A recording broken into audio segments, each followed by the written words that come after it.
me say a special thank you to our hosts for welcoming us to the Philippines and to congratulate you in your progress towards ICPD goals, including your policy initiatives outlined today by the Secretary of Health to improve sexual and reproductive health and family planning in the Philippines. As national populations grow beyond the 100 million people in the Philippines, I hope that the resources of the ICPD agenda and family planning in particular will soon grow to meet that growing demand. When that happens, family size will become smaller in accordance with people's desires. Population growth in the Philippines will fall, and it will reduce the suffering and the death and the unnecessary death that happens to many women, and especially also to young people. So I wish you all success in your future Philippines program. That's what ICPD was all about. It was population in the context of development. The ICPD consensus showed that there is no conflict between development demands and human rights. To follow the Cairo agenda is to respect and to promote human rights. I think this was the fundamental message that the UNFPA gave today, and I totally subscribe to it. When we talk about reproductive or sexual health and rights, this is what we mean. It is the difference between people as objects and people as agents, between people regarding people as pawns on the policy chessboard and recognizing them as the players and the decision makers, the drivers of policy, autonomous individuals intimately concerned with the direction of their own lives. I think that is the basis of the ICPD. Under these conditions, women especially enjoy better health and live fuller lives. Boys and girls alike grow up knowing that they can make their own chances in life. Girls whose rights are understood and protected within the family become women with a strong sense of autonomy. They value themselves, their partners, and the rights of others, and they are valued in their turn as full members of their societies. Under these conditions, girls finish school, marry later, have the children they want and no more. Large families are no longer the norm, and population slows down. A window opens for investment and for economic development. This is the path the ICPD showed us, the path to considering population and development policies from the standpoint of human rights, especially women's rights, and in particular, sexual and reproductive rights.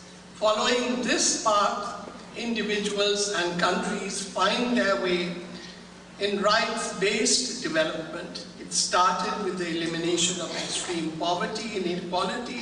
It starts with a woman. It starts with a girl. And that was what the Millennium Development Goals were all about.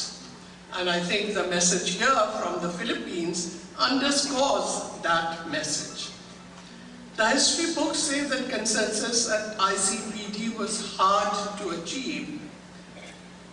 There was, of course, some controversy. That's how we got so much media coverage. I remember the Secretary General at that time, Busras Ghali, asking me, who is your media person? Seems to be doing a good job. I said, he's not the person who's getting me this coverage. It's all this opposition. And I hate to name the particular country, but maybe all of you know it. That particular country with a very small population, with only men, was our main person that publicized the ICPD. But the major controversy was only about one paragraph in the ICPD, and there was an extraordinary amount of consensus on the core issues. 85% of the final document was in fact done before the conference even started. The broad consensus was the result of wide consultations in countries and regions with the active participation of civil society. By the time ICPD arrived, we had not only a separate NGO forum, but NGO representatives in many of our national delegations. To my mind, that was the secret of our success. The physical presence of so many dedicated and committed people, many of them young, many of them women, meant that delegations were well informed about real-world concerns and priorities and what it would take to make a real and lasting difference in people's lives. The result was a program of action which was and still is very clear and highly practical. It says in plain language what needs to be done, what should be done, and by what time, what it will cost, and who should pay for it. No excuses. So why are we here today with so many of the ICPD goals still far from completion? Why do so many girls start but not finish schools? Why are so many adolescents, especially girls, ignorant of the basic facts of sexuality and reproduction? Why do so few young people know how to protect themselves from HIV and AIDS? Why are so many girls married before they are old enough to make their own decisions? Why are so many women, married and unmarried, vulnerable in gender-based violence, including female genital mutilation, fistula, infection with HIV and other sexually transmitted diseases? Why do we, so many women, still suffer and die from complications of pregnancy and childbirth? And why do so many adolescents denied sexuality education, especially girls, when such a huge proportion of our population is under 20? Why is unsafe abortion still a major cause of maternal mortality and disability? One of the goals of the ICPD to reduce maternal mortality has been reduced, but the mortality from unsafe abortions remains unchanged. What does that say to you? It's the denial of services, it's the denial of education, it's the denial of basic human rights. Why, above all, are so many Asia-Pacific countries so far from the central goal of universal access to affordable and appropriate sexual and reproductive health services? Most services are directed at married women with children, including sexually transmitted diseases and HIV/AIDS prevention, cervical cancers screening. They do not reach the unmarried, the childless, and most men. They do not reach people who are maybe outside the mainstream of society. They may be young people, they are out of school people, they may be intravenous drug users, they may be sex workers, and they may be the LGBT community, which still doesn't get their sexual health and rights. In particular, services do not reach adolescent girls, whether married or not. Less than half of adolescent girls who want to avoid pregnancy or should avoid pregnancy are not using a modern method of contraception when they have sex. This failure has terrible and tragic consequences. to take only one underserved group, there are at least 2 million unintended pregnancies among adolescent girls aged 15 to 19 each year in the Asia and Pacific region. Pregnancy-related conditions are the leading cause of death in this age group. Think about it, ladies and gentlemen. Girls under 20 are between 2 and 5 times more likely than adult women to die as a result of pregnancy and childbirth. We know that until we avert these avoidable tragedies, until we can save the lives of these young women, we will never reach our goal of gender equality with full human rights for all, and that rights-based development will never become a reality unless we address these avoidable tragedies. I do not underestimate the great progress that countries and women themselves have made since ICPD, and especially in this region. There is a great deal that we and you can be proud of. The international context for gender equality and human rights has never been as strong as it is now. The Millennium Development Goals actually recognize the centrality of sexual and reproductive health in ending poverty, although it didn't specifically set that as one of its goals, but indeed all the other goals, the social sector goals of the Millennium Development Goals, came from the ICPD of action. Other examples in the UN sphere, the Commission on Population and Development and the Commission on the Status of Women, have recently adopted strong rights-based positions on young people and on gender-based violence. The family planning, in particular, will soon grow to meet that demand.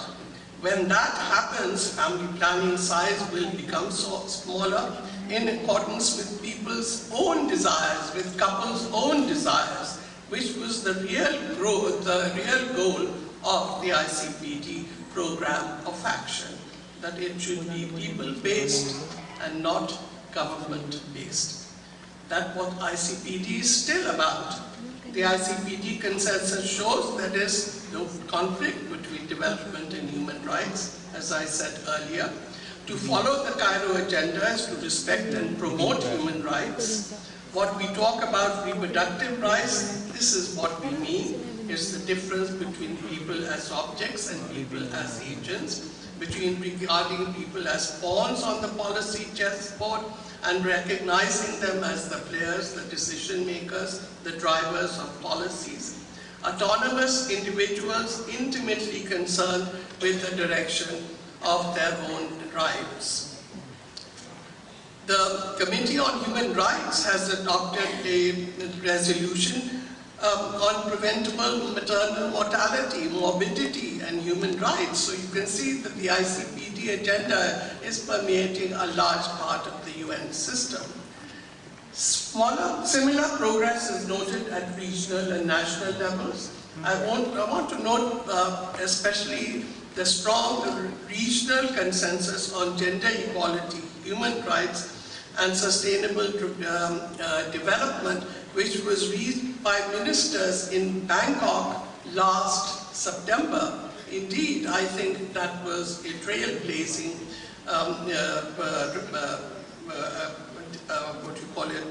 consensus.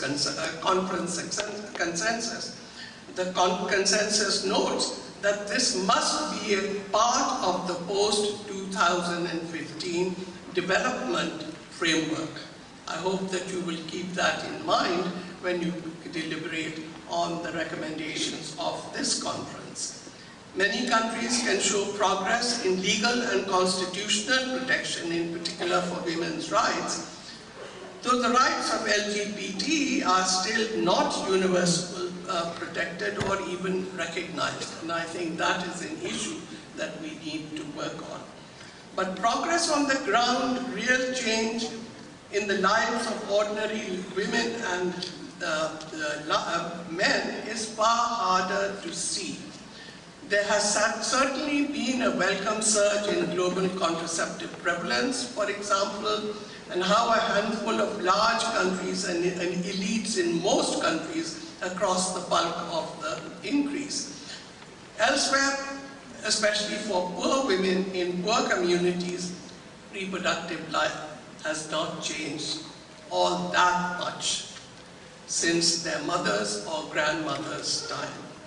Affordable modern contraception is still hard to find, though there is a huge demand for it in most of the countries of the region. And though we don't know that this is a normal hazard of their lives, they accept their risks that go with it. It is very good news that maternal mortality rates have fallen by 40% since ICPD, but that is far short of the ICPD goal of 75%. Child marriage affects the lives of 14 million children under 18 every year. Many of these girls will be pregnant before they are fully prepared for childbirth. Many will suffer agony and death as a result. Most countries are far short of the goal of involving all sectors of the community, especially women and young people, in making the policies that will shape their lives. I hope that you will help to change that situation. Unsafe abortion, because of so much heated discussion from ICPD until the present, I hesitate to say that this is still a cause of great debate. It remains a major cause of maternal death in many countries. They have made little progress in addressing it, or the underlying issue of ideology and prejudice. There is a rational discussion to be had in every society about the conditions under which abortion is permissible. But whatever the outcome, whether abortion is legal, it must be safe. I think that was the message of Cairo. That was the minimum consensus position reached at the ICPD, and it's time it was a breakthrough. However, the consensus does not address the rights of women who needs an abortion where it is not legal. Pregnancy should not entail an unavoidable risk of death, and that is a simple extension of the human right to health. Illegal abortion is unsafe almost by definition. Surely it is time for countries in the global community to recognize and address this very important question.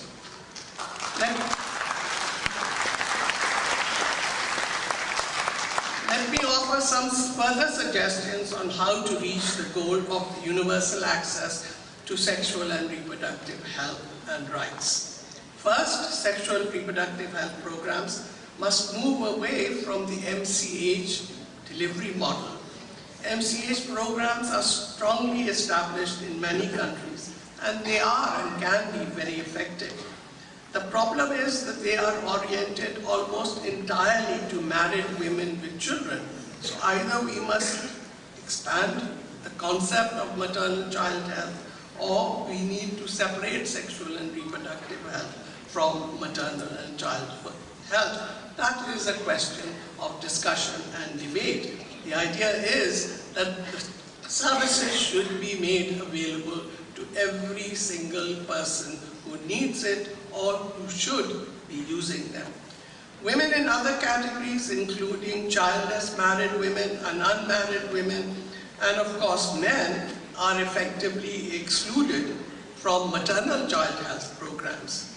In practice, if not in theory, MCH has become a silo. If all women and men are to have access to the full range of services, programs must reach out to all who need them, not just married women. I mean, maternal child health implies married women. The best way to do this is as part of an integrated health system, which is something that a lot of governments are moving towards. combining curative and preventive services, including maternal and child health. Countries will arrive at their own best practices, but it is a perfectly practical solution if there is the will to do it. Second, although the intention of ICPD, among other things, was to ensure that family planning was available to everyone who needed it, family planning information and services have slid far down the public policy agenda, both in the donor community and among medium and low-income countries. Recent efforts to restore focus, such as the London Summit on Family Planning, are very welcome. But the fact remains that demand among women of reproductive age is outstripping the ability of countries to meet it, or countries are not expanding their services to meet the demands of women who want, girls and women who want family planning. Programs are at best marking time. In many places they are falling behind. We need to do something about that. Perhaps we are a victim of our own success. Total fertility and population growth have gone down globally and in many Asia-Pacific countries. So some people assume that the urgent need has passed. Of course, we know better. If the focus is on women rather than demographics, the need is more urgent than ever. Most of the women with unmet need for family planning are poor. Many are illiterate. They are being held back while the rest of the world moves on. In the 69 poorest countries with 73% of the unmet needs, the number of women not using modern methods actually increased between 2008 and 2012. Some of it, of course, due to demography. Countries can fill this gap without new technologies or expensive delivery systems. While new contraceptive methods would be welcome, the ones we have are perfectly adequate. Resources are lacking, of course, but assigning the small amounts needed is a question of political will, not economics. Meeting unmet need in the 69% poorest countries should have cost just over $2 billion in 2012.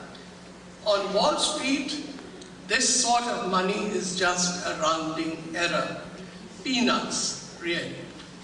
Third, long experience and much research has shown that sexuality education in adolescence is the foundation of healthy sexuality in adult life. Yet, only a third of adolescents worldwide know how to prevent HIV, for example, and millions of young women in the region go into marriage without even the most basic knowledge about sexuality and reproduction. Young people have the right to know about their own bodies so they can decide about their own future. How will that happen unless they have systematic access to the information in schools and afterwards? Asia-Pacific countries and the international community must pick up the challenge they accepted in Cairo to ensure not only that all children are educated, but that they are educated about their sexual and reproductive health and how to prevent it. And you in this conference have a very good time to do it. Finally, men, every cause needs a champion, and sexual and reproductive health and rights is no exception. Women's organizations, with their increasing power and reach, have picked up the challenge. But men are half the world, and we need influential men to lead their peers, encourage them to pick up their responsibilities and become full partners in the fight for human rights. In a word, we need leaders at all segments of our societies and in all groups of our societies. Leadership comes from many quarters from the ICPD consensus possible. We left Cairo with a sense of high achievement and a strong feeling that the major barriers were behind us. That made the loss of momentum after ICPD even more disappointing. I don't think we were too far in advance of world opinion. The Beijing Women's Conference took the consensus even further in the direction ICPD had pointed. Regional and global reviews, including in Asia and the Pacific, had endorsed and strengthened the program of action in all of its respects. But at the same time, increasing funding for the ICPD has fallen far below the agreed levels. In particular, international support for family planning has fallen, even in dollar terms. The growing HIV and AIDS menace certainly held back the ICPD agenda, but so did the general practice of isolating HIV and AIDS prevention and treatment from public health institutional mechanisms and structures. Progress towards integration has been made, but silos and vertical programs are still with us today. They have led to much unnecessary expenditure of human and financial resources, and in many cases, denial of services to people, often women and girls who desperately need them. However, opposition from the usual suspects, the international community's failure to support the ICPD agenda, and the threat of HIV/AIDS are only partial and proximate explanations. I think the ultimate cause is much older and more intractable. Prejudice and fear directed at women, and especially women's empowerment in all of its forms. You know that in the international community, whenever reproductive health of adolescents is discussed, reproductive health and rights for girls is scratched out, but the reproductive health and sexual health of boys is included. Of course, ICPD is only part of the story. Another part, that the context that made ICPD possible is the growing power of the women's movement and the growing demands for autonomy for individual workers in the family, the economy, the political process, and the courts. I'm glad that Geeta is here today and she will be speaking to you later on leadership. ICPD implementation has strengthened women and encouraged them to think in terms of their rights. Rising reports and rising intolerance of sexual violence both reflect women's rising presence and rising assertiveness. It also reflects men's perspective that they are under threat. We should pause here for a moment and wonder why. Why in so many societies, both sexual violence and opposition to it seems to be increasing? Is it because it's more public knowledge, or is it really so? The women's movement is certainly more vocal and about gender-based violence. They find great support in the streets and increasingly from governments. This encourages individual women and families to recognize and report violence. Hence the perception that violence is increasing. Another reason may be that men see themselves trapped in a zero-sum game. Their perception is that if women's economic and social power is growing, men's must be diminishing. There are a few men who are correct in seeing women's growing power as a threat to their own. From the village to the nation, from pulpits to parliamentarians, we find these small groups of men holding on to power to the disadvantage of women. It is time for all men to recognize that the world has changed, find time for them to adapt to new realities, or step aside to move or to move out. But I must note that there are many, many and increasing more male voices raised in support of women's empowerment and women's rights, which is the most encouraging sign. In some parts of the Asia-Pacific region, these men are holding women's rights hostage to what they call traditional values. In effect, they are using women to reassert themselves and to reassure themselves and to display to the world that nothing has changed. They claim that the concept of human rights is a foreign import and doesn't apply to them. Of course, this is plain nonsense. The perception of the individual human rights being as uniquely valuable and worthy of respect has its origins in Asia. The human rights framework as it exists today owes much to that perception. It is adequate and applicable in any culture worth the name, or even or perhaps especially as it regards women. Let me say it once again, no cultural value worth the name permits or promotes the oppression and enslavement of women. No cultural value permits women to go without education or health care, including sexual and reproductive health. No cultural value permits women's behavior to be the standard of cultural expression, while men behave as they please. No cultural value entitles a man to behind the sister's honor while he attacks other men's sisters. No cultural value holds women up to veneration as mothers while exposing them to death and disability by preventing or not promoting maternal and child health, including family planning. These are not cultural values or human values. They are the means by which one group finds and holds power over another and uses it to keep them in subjugation. I believe that most men can be brought to see the value of women's empowerment and gender equality. There is good evidence for its material value. The World Bank estimates that equality of opportunity in economic participation could increase worker productivity in the Asia-Pacific region by 7 to 18%.